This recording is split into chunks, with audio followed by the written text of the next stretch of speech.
Hey folks, Daily Landsblog for the 21st of January, 2020.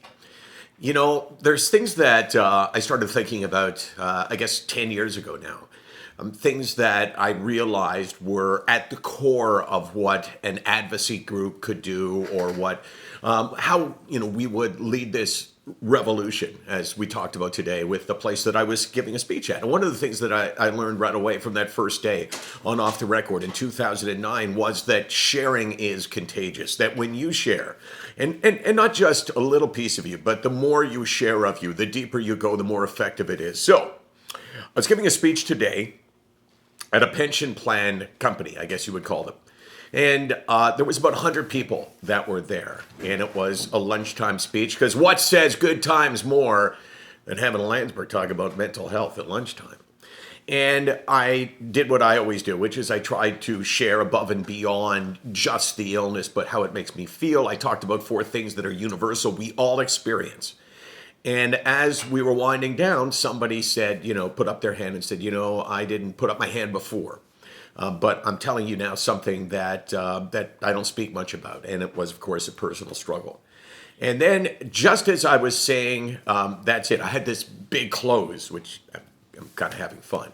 At the end of it, at the beginning of my speech, I often say, hey, my name is Michael Landsberg. I suffer from an illness called depression. I understand all of the things.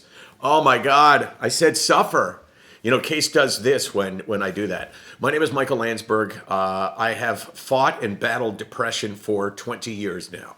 And then I talk a bit about it, and then I say, here's the line that counts. I'm not ashamed, I'm not embarrassed, and I'm sure not weak. And then I say at the end, just like I said at the beginning, my name is Michael Landsberg, and I have battled depression for 20 years. It's taken a lot from me, but I'm not ashamed. And just as I was about to say the next thing, a woman puts up her hand. So I say, hey, go ahead. What's your name? And she said, my name is Tamara. And I said, okay.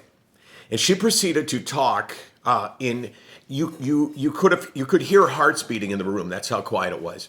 And she said, essentially, nobody here knows this about me, but I have attempted suicide a few times.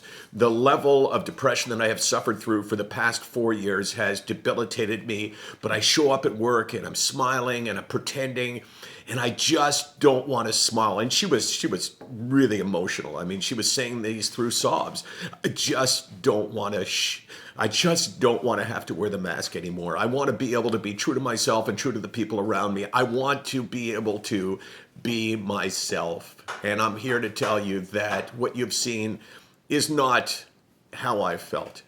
And man, it was amazing. I'm standing up there doing this because first of all, I felt this poor woman's pain, but beyond that, I kind of just felt the impact of sharing. That when you're in a room and others have talked about how they feel, you feel safe.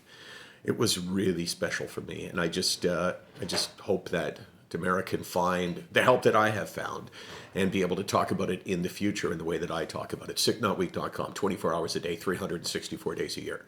You know why we're here, right? Because what are we doing with depression and mental illness? We're battling, right, Case? Yeah. Yeah.